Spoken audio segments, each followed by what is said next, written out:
اگر وہ اس طرح عوام کا ارادہ تھا اور عورتوں کے بھی حقوق ہیں مردوں پر جیسے مردوں کے حقوق ہیں ان پر معروف طریقے سے،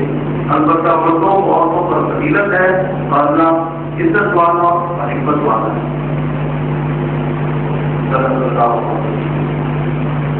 یہ آیات کریمہ ہے جب صحابہ کرام نے اسلام قبول کیا تو ان کی ایک فطرت بن گئی تھی۔ اسلام فطرت کو سلیمہ بناتا ہے کسی انسان کی فطرت کو جب وہ صحیح معنوں میں مسلمان ہوتا ہے۔ تو صحابہ کرام کی فطرت میں کس طرح اسلام داخل ہوا؟ اسلام قبول کرتے ہی کچھ ایسے معاملات جو پہلے رسوم و رواج تھے اور قرآن کی خاموشی رسول اللہ صاحب قرآن کی خاموشی، تو صحابہ کرام خود استحصال فرمایا کرتے کہ یاد ہے اس معاملے میں کتاب مثال کے طور پر شراب اہل عرب کی عادت ان کی خوشی میں تھی اور جمعہ ان کا شکر تھا، تو صحابہ اسلام بار بار رسول اللہ صلی اللہ علیہ وسلم سے سوال کیا کرتے تھے، اسلام نے بھی اس کو حرام قرار نہیں کیا ویسے صحابہ اسلام ایمان بھی قبول کرتے تھے، شراب بھی پیتے تھے، ایمان بھی لاتے تھے، دعا بھی کرتے تھے، لیکن بار بار وہ رسول اللہ صلی اللہ علیہ وسلم سے سوال کیا جو ان کی فطرت سلیمہ ہوتی اسلام سے وہ بدل گئی اور وہ کافی چیز یہ چیز ہوئی ہے اور بڑی چیز کے بارے میں رسول اللہ صلی اللہ علیہ وسلم سے استحصال فرمایا کرتے تھے اور پھر قرآن کے آسان نازل وغیرہ کرتے تھے۔ اس طرح یہودیوں میں ایک رواج تھا کہ حیض کے دنوں میں وہ اپنی عورتوں کو اشدھ بنا دیتے، ان سے بری اختیار کر لیتے، تعلقات مباشرت اور ایک جانب وہ ان کے ساتھ اٹھنا بیٹھنا کھانا پینا بھی حرام قرار دے لیتے، حتیٰ کہ ان کے ہاتھ کا پکڑ کا کھانا بھی حرام، اور یہی رسوم اہل عرب میں بھی عیسائی بالکل کہ کھانا پینا تو شور ہو تعلقات مباشرت کی ہوتے ہوئے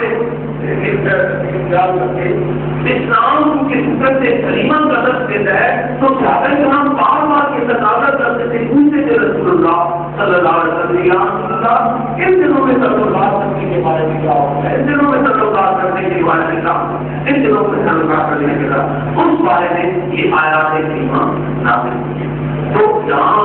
آپ کی گھریلو زندگی میں جو میاں بیوی کے تعلقات ہیں، جو ان تعلقات سے کبھی کبھی بگاڑ پیدا ہو جاتا ہے تو یہ ضرور تو نہیں ہوتا کہ میاں بیوی بہت ہی عاشق واجب کے لیکن ان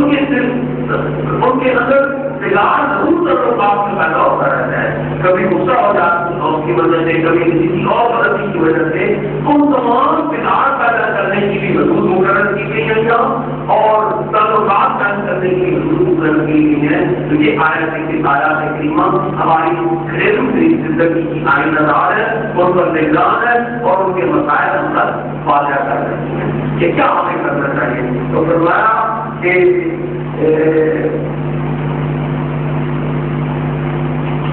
جب قانون کا ہم علیہ رہی حیض کے دنوں میں سردوں کے بارے میں آپ سے پوچھیں کل وہ قدم آپ فرما دیجیے کہ وہ زندگی کی حالت ہے، اس کے دو معنی زندگی بھی اور تکلیف دے بھی، خاص طور سے بعید بس حیض کے دنوں میں اپنی عورتوں سے دور رہو، حیض کے دنوں میں اپنی عورتوں سے دور رہو، یعنی جہاں جو پہلے واضح کیا ہے کہ یہ نہیں ان کو چھوٹ بنا دو کہ یعنی ویسے ہوئی نہیں تعلقات توسیعت کے لیے ان سے دور رہو اور باقی معاملات کیونکہ چھوٹ تمہارے کرتے ہیں بلا ہونا اور تعلقات قائم کرنے کے لیے ان کے قریب لے جاؤ حتیٰ کیا ہونا یہاں تک کہ وہ پاک نہ ہو جائے اور صاف نہ ہو جائے، یعنی وہ نہاد ہو کر صاف ہو جائے تو وقت ایک اور کی استھتی ہے۔ عیسائیوں میں رواج یہ تھا اگر ان دنوں میں بعض اوقات تعلقات ایسی نفرت پیدا ہو جاتی ہے جو نفرت کو جوڑے کے درمیان مٹتی ہی نہیں ہے، یہ بھی اسلام میں اس انسانی فطرت کو انسان کی فطرت نصیب کی ہے تو حیوانی جو فطرت کو قائم کرنے کے لیے اللہ رب العزت نے یہاں حدود اور مقرر فرما دی ہے، وقت مقرر فرما دی ہے۔ اور جب وہ پاک جو میں ہمارا جس طرح سے اللہ نے تمہیں حکم دیا ہے،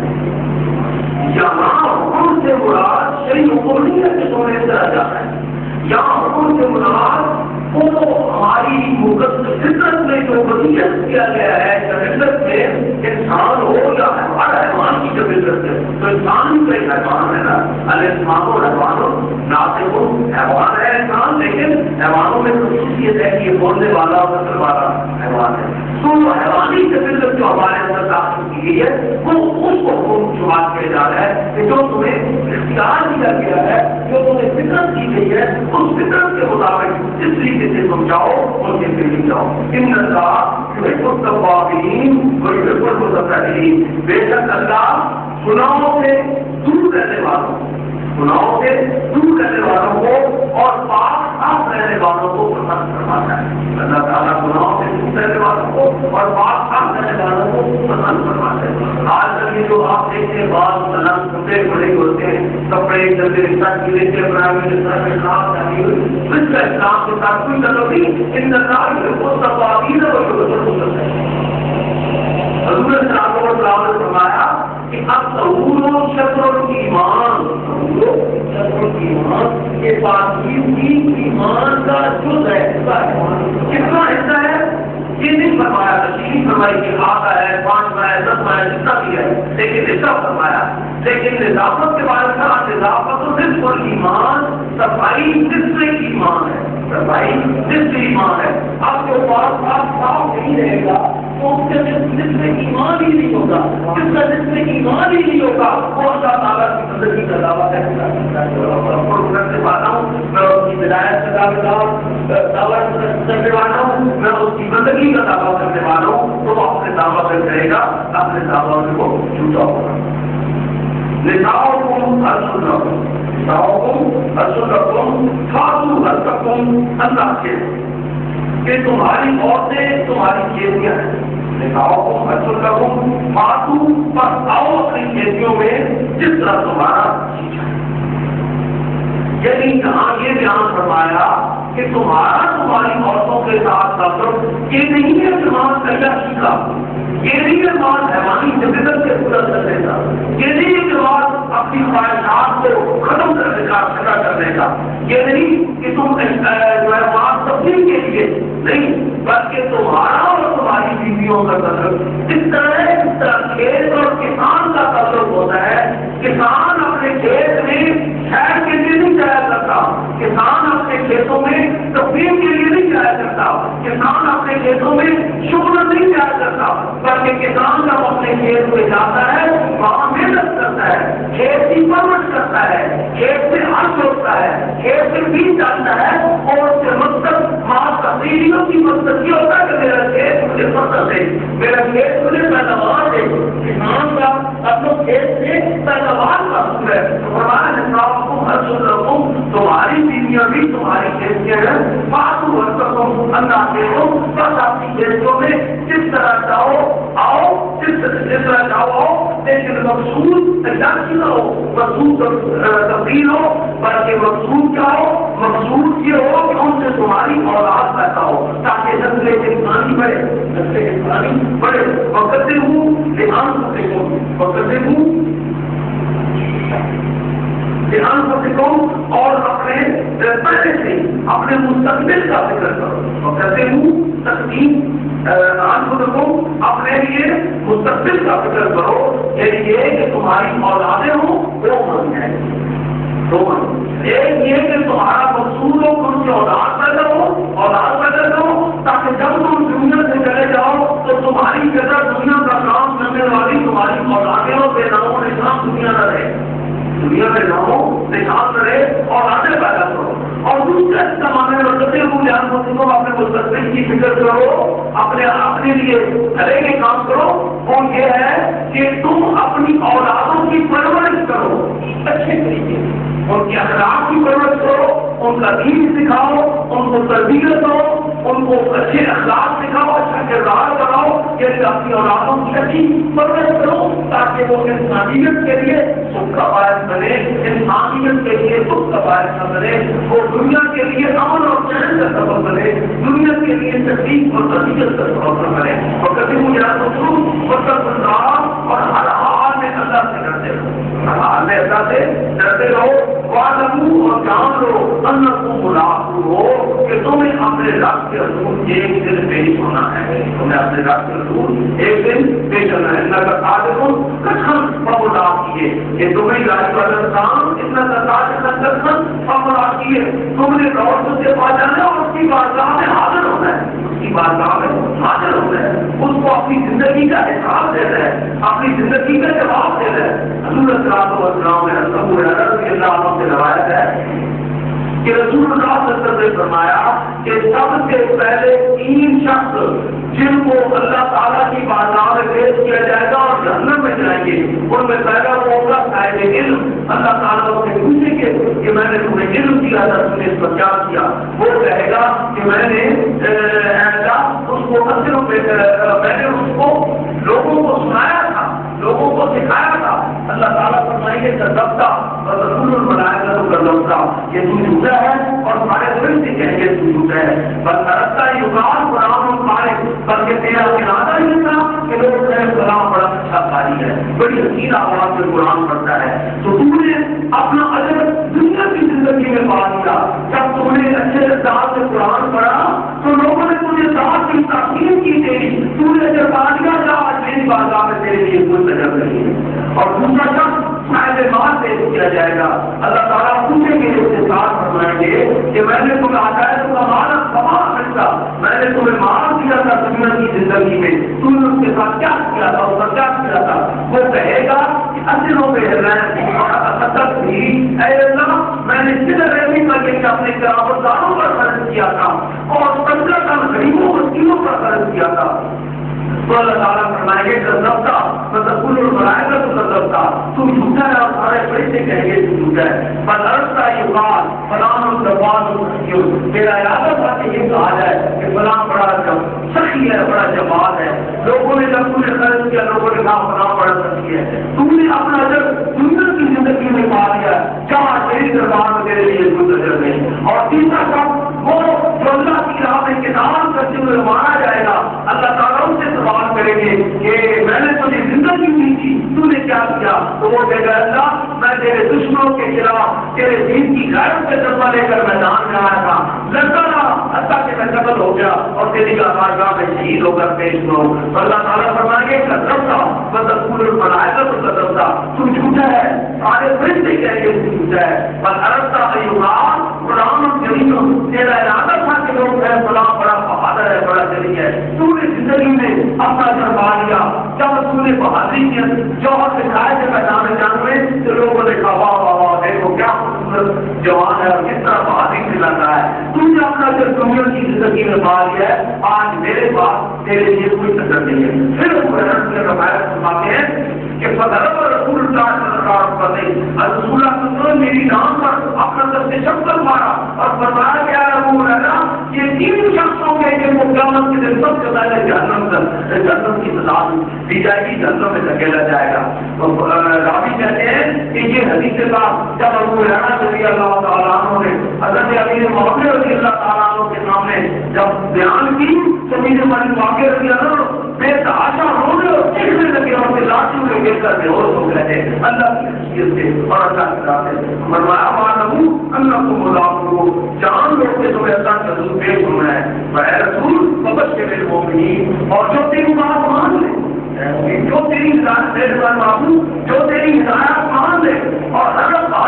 عمل عمل تیری ہدایت پر عمل کرے، تیری ہدایت پر عمل کرے، تیرے سکھائے ہوئے دین پر عمل کرے، تو پھر فبشر المؤمنین، پھر مومنین کو خوشخبری سنا دو کہ ان کے لیے فلاح و سعادت کی سعادت میں داریں گرائیں ان کے لیے کھول دی، ان کے لیے سعادت میں داریں گرائیں کھول دی۔ بلا تجربہ قدرت ہے مالکم، اور اپنے اللہ کے نام کو قسموں کے لیے جو وہ نشانہ نہ بنا رہا ہے مالکم، ہم توجہ کہ تم ایسی قسم بتا ایسی قسم کھا لیتا ہے کہ میں فلاں بندے کے ساتھ کوئی نیکی نہیں کروں گا، میں اپنے ماں باپ کے ساتھ نہیں بولوں گا، میں لوگوں کے درمیان لوگوں کے ساتھ یہ بھلائی کا کام نہیں کروں گا، لوگوں کے درمیان صلح نہیں کراؤں گا، تو یہ ایسی قسم ہے جس کو توڑنا واجب ہو جاتا ہے، جس کو توڑنا ہوگا۔ موجود ہو جاتا ہے۔ تو فرمایا کہ براتا جب تم ان لوگوں سے ہے مالک ہو اللہ کے نام میں شکستیں کھانے کے لیے استعمال کرو جن سے مخصوص نیکی اور تقویٰ اور بدگانے خدا کی بھلائی کے کاموں سے باز رہنا ہو۔ اللہ تمہاری ساری باتیں ہوتا ہے اور سب کچھ جانتا ہے۔ آدھی زندگیہ سے معلوم ہوتا ہے، پتہ چلتا ہے کہ اگر کوئی شخص اس قسم کی گھاس کھا لے اس کو توڑنا واجب ہے اس کے لیے، اگر بھلائی کے کام کے لیے اس قسم کو توڑ دے اور پھر اس قسم کے توڑنے کا کفارہ ادا کرے۔ اور کفارہ کیا ہے؟ 10 مسکینوں کو کھانا کھلا دے یا 10 مسکینوں کو کپڑے پہنا دے یا ایک گناہ ادا کر لے یا 3 دن روزہ رکھے۔ 4 کفارہ زمین یہ 4 رسول اللہ صلی اللہ علیہ وسلم نے فرمایا کہ جب تم نے کوئی قسم کھا دی کسی بات کی اور تم دیکھتے ہیں کہ جو دوسرا کام ہے اس کے علاوہ جو دوسرا کام ہے وہ بہتر ہے من حاجت سے فاضل لذی ہوا خیر تو وہ کام ہے وہ بہتر ہے وقت زمین اور اپنی قسم کا کفارہ تھا اللہ اور اللہ تمہاری ہر بات کو سننے والا اور تمہارے ہر معاملے کو علم رکھنے والا ہے، آگے پہچاننے والا ہے۔ اللہ تعالیٰ معاوضہ نہیں فرمائیں گے تمہاری لفظ میں کھائی ہوئی قسموں کا، جیسے ہماری عادت ہو جاتی ہے نا کہ بات رکوع کرتے وقت اللہ کی قسم خدا کی قسم قرآن کی قسم قسموں اٹھاتے جائیں، تو اس قسم کی قسموں کا اللہ تعالیٰ کوئی مقصد ہی نہیں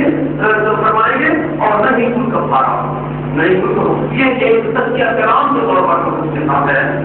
بلاکی واقعوں کو بلا کا تبادلوں کو، لیکن دل کی گہرائیوں سے سوچتے سمجھتے ہوئے تم کسی معاملے میں قسم کھاؤ گے تو وہ پھر بیدار نہ رہنا، یاد رکھنا کہ اللہ رب العزت اس کا واقعہ تم سے ضرور فرمائیں گے۔ بدلاؤ غفور الرحیم، اور اللہ تعالیٰ بخشش فرمانے والا اور رحم فرمانے والا ہے۔ یہاں جو بخشش فرمانے والا اور رحم فرمانے والا ہے تو بخشش سے مراد یہ نہیں کہ کفارہ بخش دیا جائے گا، وہ دوبارہ گناہ ہی بخش دیا جائے گا، نہیں، یہاں بخشش سے مراد یہ ہے اس کفارے کو جو تم ادا کرو، کفارہ کو ادا کرنا ہے، اس کفارے کی ادائیگی کو اللہ تعالیٰ پسند فرمائیں گے، اللہ تعالیٰ کی بخشش ہوگی، اللہ تعالیٰ تمہارے اس کفارے کو قبول فرمائیں گے اور تمہاری بخشش کا سامان مہیا فرمائیں گے۔ آگے فرمایا کہ زندگی میں حدود من نسائهم تربص 4 اشہر فیفعوا فإن اللہ غفور رحیم۔ وہ لوگ جو ایجاد کرتے ہیں یعنی قسم کھا بیٹھتے ہیں کہ ہم اپنی بیویوں کے قریب نہیں جائیں گے، یہ تربوں کی رسول تھا کہ بیویوں کو پکڑ میں رکھتے تنگ کرنے کے لیے قسم کھا لیتے اور پھر ان کے قریب نہ جاتے، پھر جب خود پوری ہوتی پھر قسم کھا لیتے پھر قریب نہ جاتے، وہ ہمیشہ ان کو تنگ کرتے رہتے تھے۔ اسلام میں عورتوں کے حقوق کی پاسداری کرتے ہو، عورتوں کے حقوق کا تحفظ فرماتے ہوں گے، عورتوں کی عزت نفس کا تحفظ فرماتے ہوں گے، کیا پابندی لگا دی ہے، یہ تمہارے باپ کی کھیتی نہیں ہے کہ جس طرح سے چاہو زندگی میں اپنی کوئی بیویوں کو تنگ کرتے پھرو، نہیں، یہ تمہارے پاس مورت ہے۔ للذین یعلون من نسائهم، جو لوگ قسمیں کھاتے ہیں کہ قسم کھانے کو میں اپنی بیوی کے قریب نہیں جاؤں گا، اس سے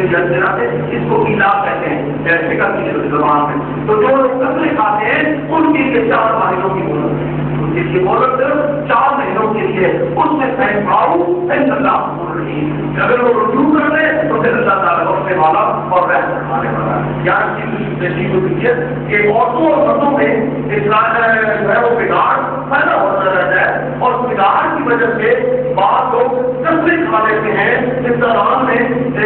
کہ میں اپنی بیویوں کے قریب نہیں جاؤں گا، تو ان کے لیے یہ سزا کے طور پر ہے، یہ چھوڑ نہیں پھر نہیں جانے کی قسم کھائی ہے تو 4 مہینے کی مہلت ہے، 4 مہینے کے اندر رجوع کر لو گے تو کر لو، نہیں تو وہ خود بخود اس کو طلاق ہو جائے، اور وہ طلاقیں فائل ہو، وہ طلاقیں یعنی جو 2 طلاقوں 2 طلاقیں فائل ہو جاتی ہے نا، اور وہ 1 طلاقیں فائل ہوگی، اس وقت عورت کی مرضی ہوگی کہ وہ چاہے تو دوبارہ اس سے حرکت کرے اور چاہے تو کسی اور جگہ جہاں اس کے خود ہو وہاں وہ شادی کرتے، پھر وہ تیری پابند نہیں رہے گی۔ 4 مہینے تک تمہارے پاس مہلت ہے کہ تم اگر قسم کھائی بیٹھے تو 4 مہینوں کے اندر کفارہ ادا کرو اور پھر اپنی قسم کو توڑو اور اپنی عورت کے ساتھ تعلقات قائم کر لو اور رجوع کر لو. فقہائے حنفیہ اور شافعیہ نے اس آیت کا حکم صرف قسم کی صورت کے رکھا ہے. اگر قسم کے بغیر فاسدی مدت کا قسم نہ کر کے اس حکم کا اطلاق نہیں ہوگا. یہ فقہائے حنفیہ اور شافعیہ کا مطلب ہے کہ قسم کھا کر اگر جدائی اختیار کرتا ہے تو وہ 4 مہینے کے بعد خود بخود طلاق ہو جائے گی. اور قسم کھائے بغیر ویسے طبیعت کے طور پر اگر جتنی مدت کی جدائی رکھے ادا نہ کرے اپنی بیویوں کے تو وہاں ہو یہ طلاق واقعہ نہیں ہوگی. یہ فقہائے حنفیہ اور شافعیہ کا تعلق ہے. لیکن فقہائے مالکیہ نے دونوں صورتوں میں ایک قسم کھائے یا بغیر قسم کے 4 مہینوں سے زیادہ اپنی عورتوں کے ساتھ تعلقات نہ قائم رکھے یہ حکم ہوگا کہ 4 مہینوں کے بعد خود کو طلاق ہو جائے گی. اور امام احمد بن حنبل کا بھی ایک اور بھی ذکر ہے. حضرت علی رضی اللہ تعالیٰ عنہ، حضرت ابن عباس رضی اللہ تعالیٰ عنہ اور حضرت حسن رضی اللہ تعالیٰ عنہ کے نزدیک یہ الگ صرف بگاڑ کی صورت سے ہوگا کہ بگاڑ کا جو خاص پیدا ہوتے ہیں وہ قسم کھا لیتا ہے تو پھر یہ الگ ہوگا. اور ویسے قسم کھائے کہ میں تو کہیں نہیں جاؤں گا تو اس میں اس پر اس کا حکم کا احساس نہیں ہوگا تو ویسے اس کے احساس رہے گی. یہ حضرت علی کا مطلب ہے حضرت ابن عباس رضی اللہ تعالیٰ عنہ اور حضرت حسن رضی اللہ ہے. دوسرے فقہاء کے نزدیک اور کسی بھی وجہ سے اثر ہے مدت 4 ماہ. آپ بگاڑ کی وجہ سے الگ اٹھا لیا اور ویسے الگ اٹھا لیا مدت اس کی 4 ماہ ہے. 4 ماہ کے اندر اندر اپنی بیوی کے ساتھ رجوع کر لے مگر کا بہت طلاق ہے. بعض فقہاء کے نزدیک مدت کے اندر قسم توڑنے پر کفارہ نہیں ہوگا. یعنی اس نے قسم کھائی اور 4 دنوں کے اندر اگر رجوع کر دیا تو اس پر کفارہ نہیں ہوگا. لیکن دوسرے فقہاء کے نزدیک اس پر کفارہ ضرور ہوگا. آپ مدت کے اندر رجوع کریں یا مدت کے بعد رجوع کریں کفارہ ضرور ہوگا. یعنی 4 ماہ کی مدت ہے نا تو اس نے قسم کھائی میں اپنی بیوی کے قریب نہیں جاؤں گا، میں اپنی بیوی کے قریب نہیں جاؤں گا، اس کے لیے 4 ماہ کی مدت ہے. اب 3 ماہ کے بعد وہ رجوع کر دیتا ہے تو بعض فقہاء کے نزدیک کفارہ ہوگا، بعض کے نزدیک نہیں ہوگا، بعض کے نزدیک نہیں ہوگا. لیکن 4 ماہ گزر جانے کے بعد پھر اگر رجوع کرتا ہے پھر کفارہ پھر تو پھر طلاق ہے. غفور رحیم کا یہ معنی ہے کہ کفارہ یہ نہیں ہے کہ کفارہ معاف ہوگا بلکہ یہ ہے کہ کفارہ قبول کر دیا جائے.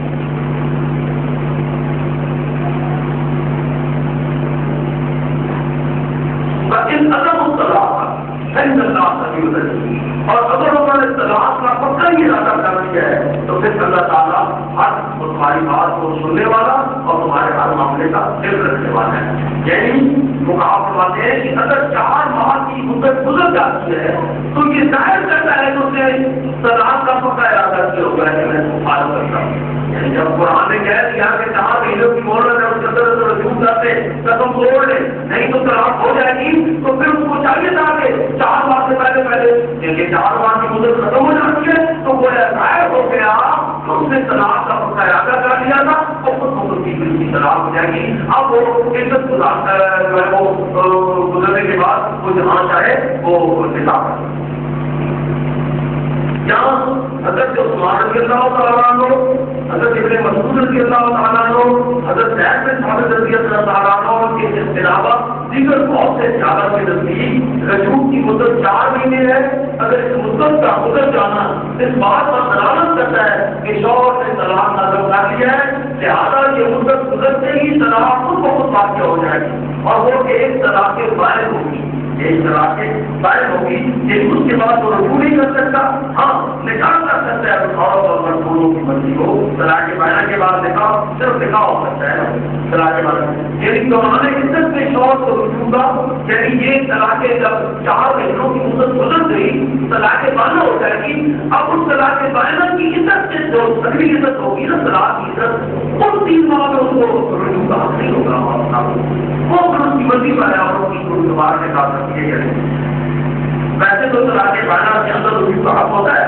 وہ طلاق کے نتیجے سے رجوع کا حق ہوتا ہے. لیکن اس طلاق کے بعد وہ 4 مہینوں کے بعد اس کو ہو جائے گی یہ طلاق بانا. البتہ اگر وہ دونوں چاہیں تو دوبارہ نکاح کر سکتے ہیں. حضرت عمر رضی اللہ تعالیٰ عنہ، حضرت علی رضی اللہ تعالیٰ عنہ، حضرت ابن عباس رضی اللہ تعالیٰ عنہ اور حضرت عبداللہ بن عمر رضی اللہ تعالیٰ عنہ کا بھی یہی قول ہے اس کے ساتھ. اور فقہائے حنفیہ نے اسی قول کو اختیار کیا. علی رضی اللہ جتنے مشہور حضرت صحابہ حضرت عمر حضرت علی حضرت باپ اور دیگر صحابہ کے اسی فرمان کو اختیار کیا ہے اور اسی پر فتویٰ دیتے ہیں کہ وہ طلاق کے معنیٰ کی اور سعید بن مسیب رضی اللہ تعالیٰ عنہ مقبول اور ولی رحمہ اللہ اور ان کے علاوہ دیگر حضرات اور سے اس رائے سے یہاں تک تو متفق ہیں کہ 4 مہینے کی مدت گزرنے کے بعد اس کو خود طلاق واقع ہو جائے گی، مگر وہ یہ کہتے ہیں کہ یہ طلاق فائنل نہیں ہوگی، طلاق رجیہ ہوگی، ایک طلاق رجیع ہوگی۔ دوران عدت رجوع نہیں کرے گا تو سب کے بعد دونوں کو طلاق کے بعد بدل کیا نا، تو ایک طلاق کے دوران عدت کے دوران دوسری طرح کے بعد ہو جاتی ہے، پھر اس کے بعد وہ نکاح کر سکتے ہیں، پھر ہم ویسے نہیں کر سکتا، لیکن ویسے وہ ایک طلاق ہوئی ہوگی۔ تو یہ حضرت سعید بن مسیب مقبول اور کوئی اللہ کے بخلاف کے عائشہ رضی اللہ تعالیٰ عنہ، ابو الدرداء رضی اللہ تعالیٰ عنہ اور اکثر فقہائے مدینہ کی یہ رائے ہے کہ 4 ماہ گزرنے پر خود کو خود طلاق کی ہوگی، تو بس معاملہ قاضی کے پاس جائے گا، جج کے پاس عدالت میں، اور عدالت فوراً کو حکم کرے گی کہ اس کو رجوع کرے کیا طلاق، یعنی عدالت کے ذریعے فیصلہ ہوگا خود کو خود کتنا حساب ہے۔ اور رضی اللہ تعالیٰ علی رضی اللہ تعالیٰ رضی اللہ تعالیٰ کا بھی ایک اور اس کی تعریف کرتا ہے، اور امام مالک اور امام شافعی نے کسی کو قبول کیا ہے، یعنی یہی فتویٰ دیتے ہیں اور یہی اختیار کرتے ہیں کہ معاملہ عدالت کے ذریعے حل کیا جائے گا۔ اگر جواب آتا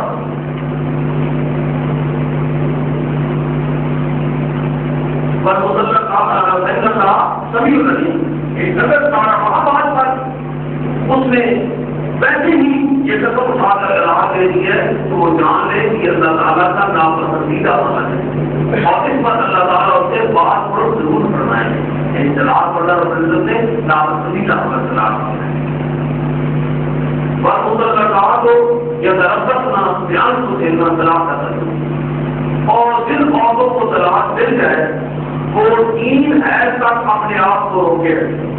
یعنی کہیں بھی وہ نکاح نہیں کرتے، وہ نکاح نہیں کرتے۔ یہودیوں میں رسول تھا، ادھر عورت کو طلاق ہوئی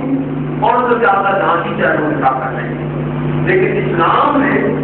اس بات پر پابندی لگائی اور اپنا اس کو 3 ماہ کے لیے پابند کیا۔ اس آیت کے حکم میں فقہاء کے درمیان اختلاف ہے۔ ایک جماعت کے نزدیک جب تک عورت تیسرے حیض سے فارغ ہو کر طلاق نہ لے اس وقت تک طلاق کے باعث نہ ہوگی اور عورت کو رجوع کا حق باقی رہے گا۔ تیسرے حیض ختم ہو جائے یعنی شروع ہو جائے تو پھر وہ آئے گی، اس وقت طلاق کے باعث ہوگی، اس کے اندر حیض کے اندر تیسرے حیض کے شوہر رجوع کا کرنا ہے۔ حضرت ابو بکر رضی اللہ تعالیٰ عنہ، عمر رضی اللہ تعالیٰ عنہ، علی رضی اللہ تعالیٰ عنہ، عباس رضی اللہ تعالیٰ عنہ، موسیٰ رضی اللہ تعالیٰ عنہ، ابن مسعود رضی اللہ عنہ اور بڑے بڑے صحابہ کی یہی رائے ہے، اور فقہائے حنفیہ نے کسی کو اختیار کیا ہے کہ حیض ختم ہونے کے بعد طلاق ہوگی، حیض کے تیسرے حیض کے دوران ہوگی، لیکن دوسری جماعت یہ کہتی ہے کہ عورت کو تیسری بار حیض آتے ہی اور کافی رجوع نازل ہو جاتا ہے، پھر اس کا رجوع نہیں رہتا، باقی نہیں رہتا۔ یہ رائے عائشہ رضی اللہ تعالیٰ عنہ کی، ابن عمر رضی اللہ تعالیٰ عنہ کی اور زید بن ثابت رضی اللہ تعالیٰ عنہ کی ہے، اور وہ شافعیہ اور مالکیہ نے کسی کو اختیار کیا ہے۔ یاد رکھیے گا کہ اس وقت ہے جب طلاق ایک یا دو، جب 3 طلاق دے دے گا تو پھر اس کا ہر قسم کا وہ ثابت ہو جائے گا، پھر وہ حق کافی نہیں ہے۔ یہودیوں کے جو رضا کے سوچے میں شامل کرنے سے کوئی بات ہاں حکم اسلام میں 3 ایسا گزرے گا اور اس کے بعد نکاح کی جا سکتی ہے۔ اس میں کچھ مسئلے ہیں، پہلی یہ کہ خامد کو یہ رجوع کا وقت ہوتا ہے 3 ماہ کے ساتھ تاکہ وہ رجوع کر سکے، جب اسے طلاق کی تو جتنا کے اندر اگر وہ رجوع کر سکتا ہے نا اس کے لیے مہلت ہے کہ شاید اس کے درمیانوں کی طلاق کو اللہ اور اس کے رسول نے بہت ناپسند فرمایا ہے، جائز چیزوں میں سے سب سے زیادہ پسند، حلال چیزوں میں سے سب سے زیادہ ناپسند اللہ اور اس کے رسول نے طلاق کو فرمایا ہے، تو یہ مہلت کی جا رہی ہے اس کو اپنی اصلاح آواز کے لیے تاکہ وہ اپنی اصلاح کر لیں. اور دوسرا یہ کہ اس نسل میں عورت کا پتہ چل جاتا ہے تو اس کے پیٹ کے اندر کوئی بچہ ہے یا نہیں. اس نسل میں یہ پتہ چل جاتا ہے. اور تیسری مطلب یہ ہے کہ اگر بچہ ہے تو شریعت اس پیدا ہونے والے بچے کے نسل کی حفاظت کرتی ہے تاکہ اس کا نسل مشکوک اور غلط نہ ہو جائے. بچے کا اس کی زندگی، اس کا بازار، اس کا روح اور اس کی عزت کی حفاظت کے لیے یہ حکم دیا گیا. یہ کسی چیز ایسی ہے یہ احکام صرف ان لوگوں کے لیے ہے جو حقوق زوجیت ان کے لیے جو حقوق زوجیت طلاق کر چکی ہو. اگر ابھی رخصتی ہو گئی حقوق زوجیت ادا نہیں ہوئے اور طلاق ہو گئی ان کے لیے یہ احکام نہیں ہے. یا وہ پوری عورتیں جن سے یہ انجام نہیں آتے اور وہ اب پانچ ہو جاتی ہیں اور اس سے شہری ہو جاتی ہیں اور پھر یہ چیز نہیں ہوتی ان کے لیے آسان نہیں ہو. تو یہ آج کا یہ گھریلو حالات اور گھریلو آپ کے تعلقات اور عورت کے مسائل کے مقابلے کا تو ممکن ہے آپ کو سمجھ نہ آئے لیکن آپ کو ایک مرتبہ میں مسلسل سے سمجھاتا ہوں کہ عربوں میں ایک رسوم تھا کہ وہ قسم کھا لیتے تھے کہ میں اپنی بیوی کے قریب بیوی کو تنگ کرتے تھے. اس کا سب سے بات کیا ہے قرآن میں، اس کا سب سے بات کیا ہے قرآن میں. اور ایک عربوں میں رواج تھا جو اس کی نظر کرتے ہوئے کہ وہ غیر والی عورت کے ساتھ نفرت کیا کرتے تھے. اس کا اہتمام کیا ہے کہ وہ قابل نفرت نہیں، کچھ سے عین نہیں ہے. وہ ایک حالت ہے جس طرح تمہاری حالت تمہارا خون بننا شروع ہو جائے یا تمہارے پاس پڑ جائے یا بھی بہے تو تمہیں گندی شخصیت سے ہو جاؤ گے. یہ اسی طرح حالت ہے عورت کی بھی. یا تم مخصوص حالت میں ہو تو وہی حالت جس عورت کی ہے اس حالت میں اس کے قریب حقوق ادا کرنے کے لیے جانا. ایک تو یہ اس کو تکلیف ہوگی حکم ہو جاتی ہوں اس کے لیے بھی نصیحت اور تکلیف کا بات کرے گی. اور دوسرا یہ کہ تمہیں بھی یہ حقوق ادا کرنے سے نفرت پیدا ہو سکتی ہے اور یہ تمہارے تعلقات پیار اور محبت کے تعلقات سے بگاڑ پیدا ہو. اور دوسرا یہ جو عورتوں کو تنگ کیا کرتے تھے وہ کہ 3-4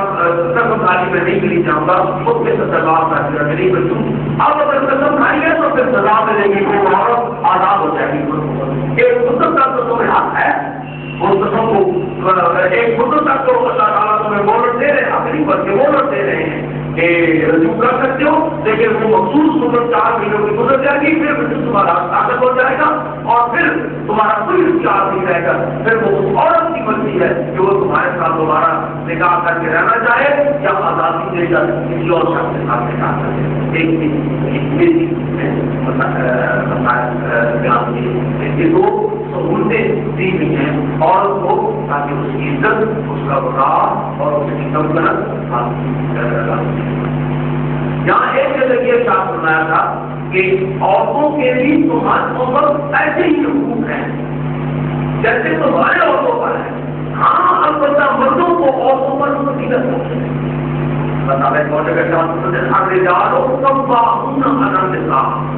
مردوں کو عورت پر طاقتور بنایا گیا ہے.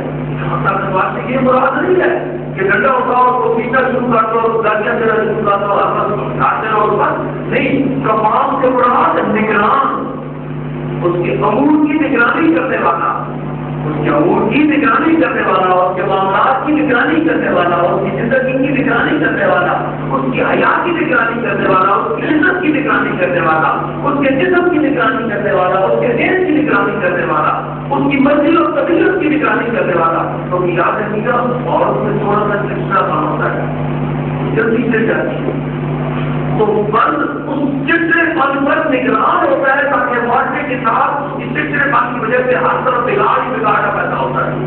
کیونکہ یاد رکھیے گا کہ عورتیں بگاڑ بھی تیز بناتی ہیں کیا کرو اور راضی اور خوش تیز ہو جاتی ہے چھوٹی سی بات پر. یہ تو تمام یہ مرد پر سے صبر اور حوصلے کی طاقت ہے کہ عورت سے زیادہ قابل اور حوصلے والا ہوتا ہے اور معاملات کو حوصلہ مندی کے ساتھ دیکھتا ہے. اس لحاظ سے اللہ رب العزت سے مردوں کو عورت پر موقعیت دی ہے اور تمام بنایا ہے. اللہ تعالیٰ کی یہ ضرور کی پابندی کیا کریں اور اپنے گھر میں اپنی بیویوں کے ساتھ اچھا سلوک کیا کریں، پیار اور محبت سے سلوک کیا کریں اور کسی بھی حال میں ان سے نفرت سے نہ کیا کریں تاکہ اپنے گھر کا ماحول بھی پرسکون ہو اور بات کا بھی پرسکون ہو اور آپ بھی سکون کی زندگی گزاریں اور گھر والے بھی سارے سکون کی زندگی گزاریں۔ اللہ تعالیٰ مجھے راستہ کو اپنے احکام پر عمل کرنے کا آپ کی دعا کو حوالہ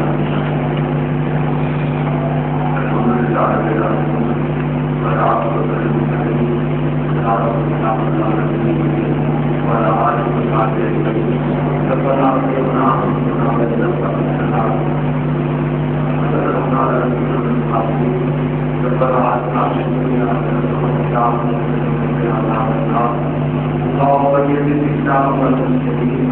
اللهم اجعل الاسلام والمسلمين وسلمك والكافرين اللهم اغفر لنا بالعافيه اللهم اغفر لنا نام کرنے والوں حافظ دینے والا اور جو کہ آگے ہماری ذاتی کو اپنی برطان میں قبول ہماری ذاتی کو اپنے برطان میں ہماری شادی کو اپنی برطان میں اس دنیا میں شادی کو ہماری عزت کا سبب بنا اور آخر میں ہمارے چھوڑنے کا اے اللہ اپنا کام ہے تو پادن ہے میری کتاب کی عذاب سے کتاب کی عادت سے میری کتاب کی کتاب سے کتاب کی عادت نے مجھے بدل کرتے نہیں نہ مایوس ہو دوسروں کی بات اے اللہ تمام باتیں جو کہ اولاد ہیں ان کو نازل جن کی اولادیں ان کو سارے اور اپنے والدین کی خدمت بے روزگاروں کو روزگار اس کی عدالت ایک بیمار ہے شفایت پوری بیماروں کو شفایت پوری ہمیں سب کو روحانی جسمانی بیماریوں سے نجات تھا اے اللہ سیاست سے انعقاد کرنے والوں کو نہاری دینے والوں کے رزق میں برکت نصیب فرما کاروبار میں حسن نصیب فرما اپنی راہ پر نیک کاموں میں خرچ کرنے کی توفیق عطا فرما اے اللہ کی سائے آواز فرما اذان کی سائے آواز فرما قلوب کی سائے آواز فرما نگاہوں کی سائے آواز فرما ہماری نگاہوں کو نور عطا فرما ہمارے دلوں کو نور بصیرت عطا فرما آنکھوں کو نور چلا کے پائے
خطرات کے مکین کچھ بھی ہے دور سے دیدار کو آئے ہوئے ہیں، کچھ بھی ہے دور سے دیدار کو آئے ہوئے ہیں، لوگ مدینے کی تجلی سے لگائے ہوئے ہیں، نام لانے سے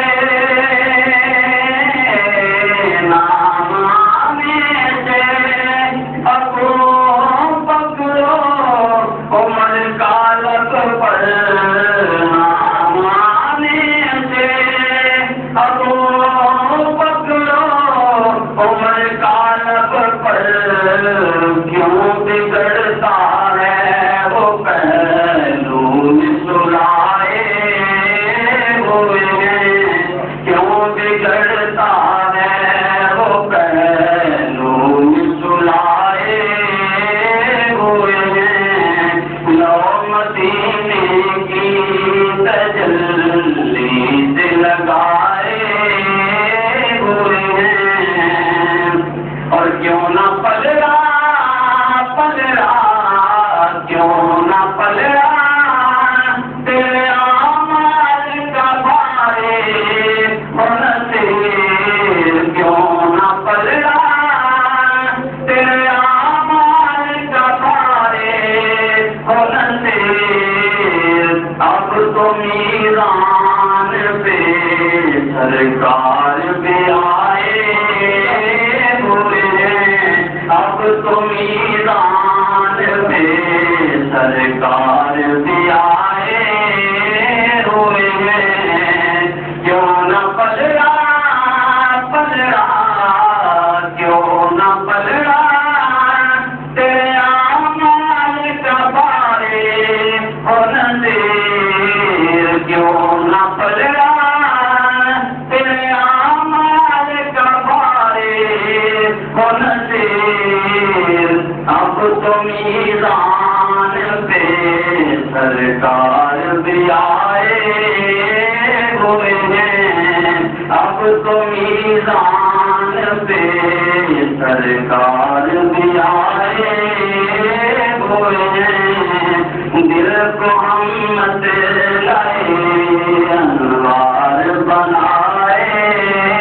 ہوئے ہیں، لو مدینے کی تجلی سے لگائے ہوئے ہیں۔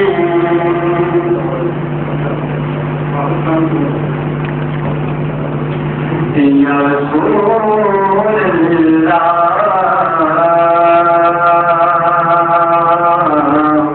وسلم علیک یا حبیب اللہ، اللہ اللہ اللہ لا الہ الا ہو، اللہ اللہ اللہ لا الہ الا ہو، اللہ اللہ اللہ لا الہ الا ہو، غم ہجر مصطفیٰ میں جان سلگ رہی ہے، غم ہجر مصطفیٰ میں جان سلگ رہی ہے، کبھی ان کی ہو زیارت کبھی ان کی ہو زیارت، تیری اور لگی ہوئی ہے، غم ہجر مصطفیٰ میں جان سلگ رہی ہے، تیری یاد میرا ایمان تیرا ذکر زندگی ہے، تیری یاد میرا ایمان تیرا ذکر زندگی ہے، تیری یاد میرا ایمان تیرا ذکر زندگی ہے، مجھے درد سے نوازا تیری بندہ پروری ہے، مجھے درد سے نوازا تیری بندہ پروری ہے، کبھی ان کی ہو زیارت، کبھی ان کی ہو زیارت، یہ دور نہیں ہوئی ہے ہمیں تیرے مصطفیٰ میں مل جانا سن رہی ہے۔ اللہ اللہ اللہ لا الہ الا هو، اللہ اللہ اللہ لا الہ الا هو۔ نہ ہوا ہے کوئی تجھ سا، نہ جہاں میں کوئی ہوگا، نہ ہوا ہے کوئی تجھ سا، نہ جہاں میں کوئی ہوگا، نہ ہوا ہے کوئی تجھ سا،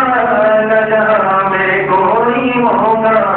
تو حبیب جبریل ہے، تو حبیب جبریل ہے، تجھے دیکھ چلوانی ہے، تو حبیب جبریل ہے، تجھے دیکھ چلوانی ہے۔ کبھی ان کی ہو زیارت، کبھی ان کی ہو زیارت، یہ دور لگی ہوئی ہے ہمیں تیرے مصطفیٰ میں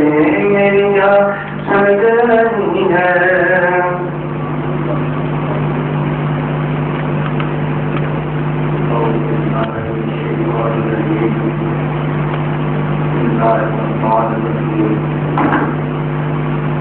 السلام علیکم انصاف بالمعروف والتسلیم باحسان۔ ولا يحل لكم ان تأكلوا مما تركتم شيئا إلا إن خفتم ألا يقيما حدود الله فلا جناح عليهما فيما افتدت به، تلك حدود الله فلا تعتدوها، ومن يتعد حدود الله فأولئك هم الظالمون۔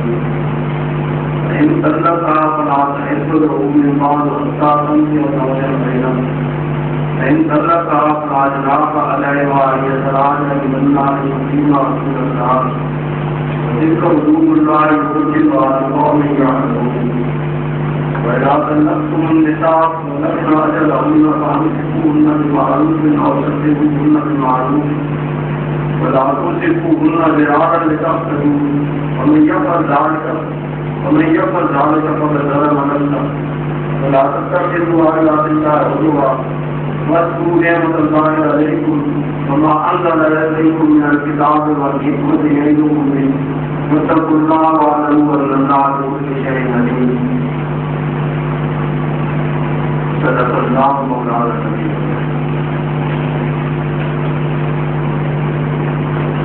طلاق دو بار ہے، نہ اسے روک لیا جائے لڑائی کے ساتھ یا چھوڑ دیا جائے احسان کے ساتھ، اور رخصت کرتے ہوئے تمہارے لیے جائز نہیں ہے کہ جو کچھ تم انہیں دے چکے ہو اس میں سے کچھ واپس کرو۔ البتہ اس صورت میں مستثنا ہے کہ زوجین کو یہ ڈر ہو کہ وہ اللہ کی حدود کو قائم نہ رکھ سکے۔ ایسی صورت میں اگر تمہیں یہ خوف ہو کہ وہ دونوں حدود الہی پر قائم نہ رہیں گے تو دونوں کے اس میں کوئی مذاکرہ نہیں کہ عورت اپنے شوہر کو کچھ معاوضہ دے کر علیحدگی حاصل کر لے، کہ اللہ کے مقرر کردہ حدود ہیں ان سے تجاوز نہ کرو، اور جو لوگ حدود الہی سے تجاوز کریں گے وہی ظالم ہیں۔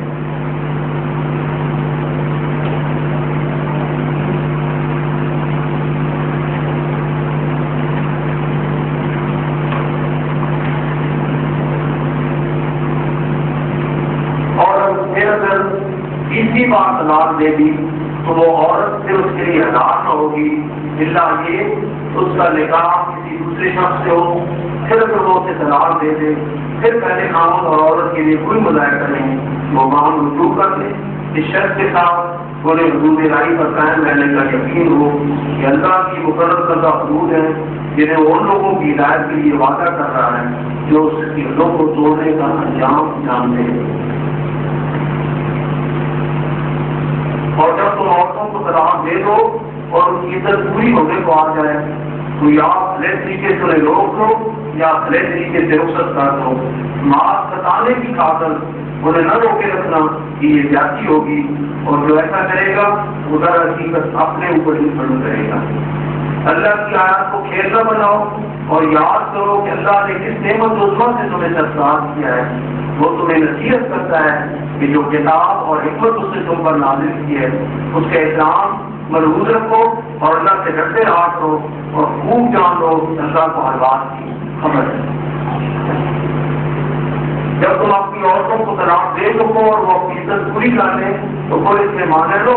وہ اپنے تجویز کردہ شوہر سے نکاح کر لیں جبکہ وہ معروف طریقے سے کام منا کے حد پر راضی ہوں. یہ تمہیں نصیحت کی جاتی ہے ایسی حرکت ہرگز نہ کرنا اگر تم اللہ پر اور روز آخر پر ایمان لانے والے ہو. تمہارے لیے شائستہ اور پاکیزہ طریقہ یہی ہے کہ اس سے باہر رہو. اللہ جانتا ہے تم نہیں جانتے. جو باپ چاہتا ہے کہ اس کی اولاد پوری مدت رضا تک دودھ پیے تو مائیں اپنے بچوں کو کامل 2 سال تک دودھ پلائیں. اس صورت میں بچے کے باپ کو معروف طریقے سے انہیں کھانا کپڑا دینا ہوگا مگر کسی پر اس کی وسعت سے بڑھ کر باہر نہ ڈالنا چاہیے. نہ تو ماں کو اس وجہ سے تکلیف میں ڈالا جائے کہ بچہ اس کا ہے اور نہ باپ بھی اس وجہ سے تنگ کیا جائے کہ بچہ اس کا ہے. دودھ پلانے والی کا یہ حق جیسا بچے کے باپ پر ہے ویسا ہی اس کے وارث پر ہے.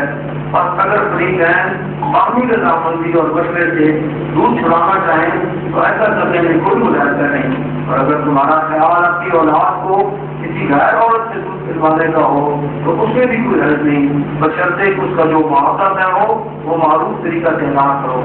اللہ سے ڈرو اور جان رکھو کہ جو کچھ تم کرتے ہو سب اللہ کی نظر میں.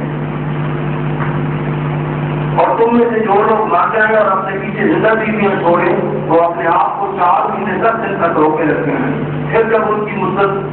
پوری ہو جائے تو انہیں اختیار ہے اپنی ذات کے معاملے میں معروف طریقے سے جو چاہیں کریں. تم پر اس کی کوئی ذمہ داری نہیں اور اللہ کو تمہارے سارے اعمال کی خبر ہے. زمانہ عزت میں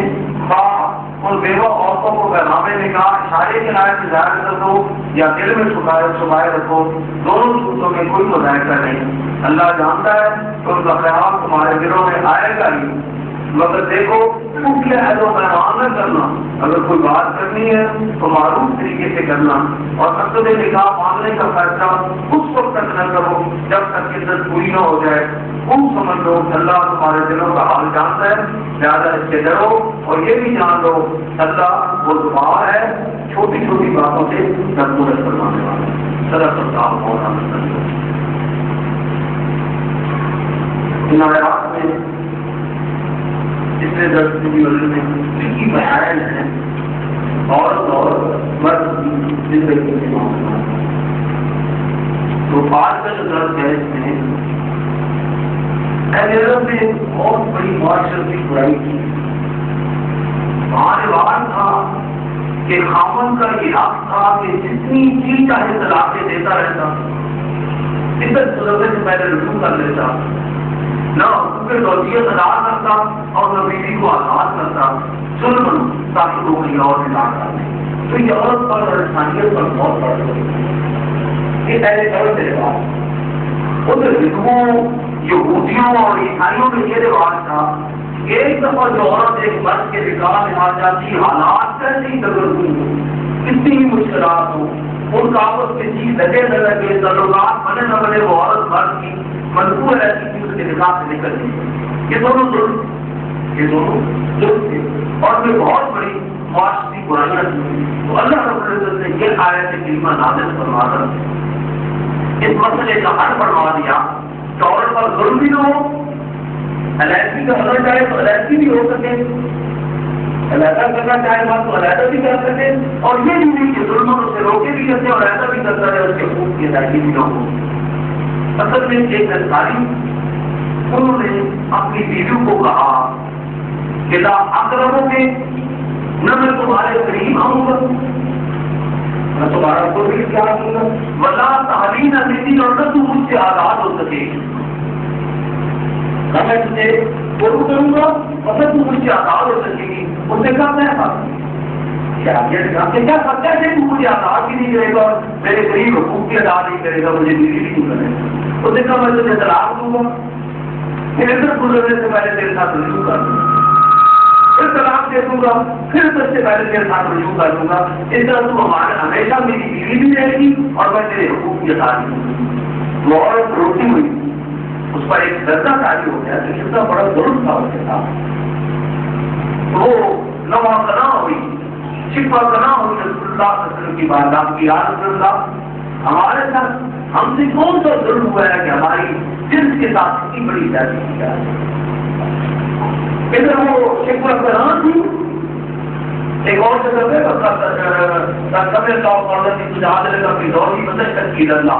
وہ اور یہ نتیجے بات آتا کہ وہ دوسرا پیار کا معاملہ ہے، ہم سے کیا ظلم ہوا ہے، ہمارے ساتھ کیوں جاتی کی جا رہی ہے۔ یہ اس کا شکوہ کرنا تھا کہ جبریل امین آیت کریمہ لے کر نازل ہوئے تھا طلاق کو مرنا، طلاق کے صرف دو طلاق کو مرد کو تفصیل کیا گیا ہے، لیکن صرف 2 مرتبہ، تیسری مرتبہ زندگی میں جب بھی وہ طلاق دے گا پہلی 2 کی بات تو ہو گیا، 2 کے بعد تو رجوع کا حق ہے اس کو، پہلی کے بعد مطلق رجوع کا حق ہے، جسے تو کی جائے وہ اس کے جانب حد کر دے لیتا بھی وہ رجوع سمجھا جائے گا، حقوق ادا کر لیتا بھی رجوع سمجھا جائے گا، اس کے ساتھ پیار محبت کر لے اس کا کپڑی کا ساتھ دیتا بھی رجوع سمجھا جائے گا۔ یہ مرد کا حق ہے جب چاہے جس وقت چاہے عزت کے اندر اندر بات ادا کر، اگر دوسری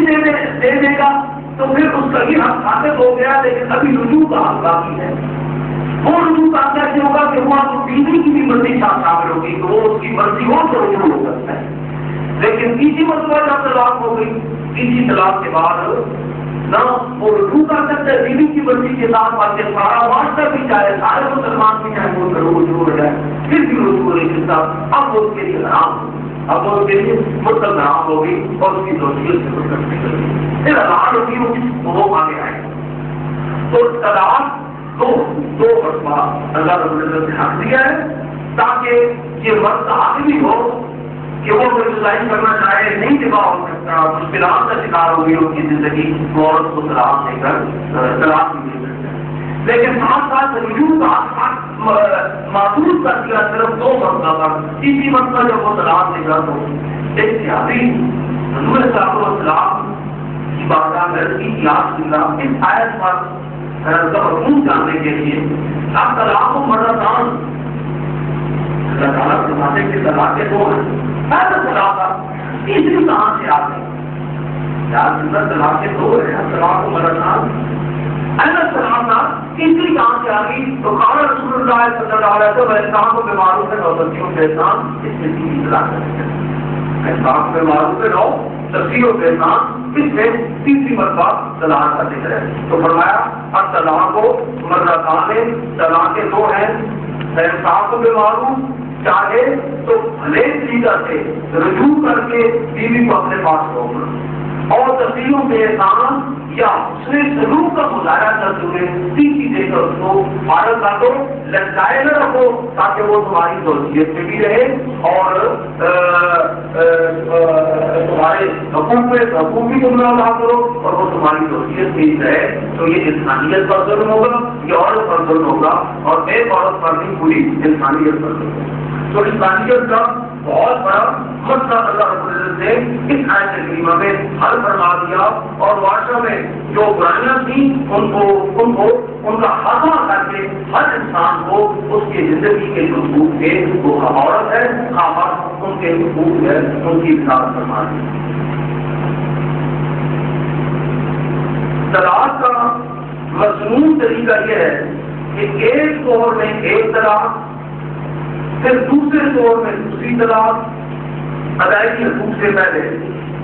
پہلی طلاق کے بعد دوران عدت جب چاہے مرد رجوع کر سکتا ہے، دوسری طلاق کے بعد عورت کی مرضی کے ساتھ دوبارہ رجوع کر سکتا ہے، لیکن تیسری طلاق کے بعد ہمیشہ کے لیے جدائی ہوتی۔ اب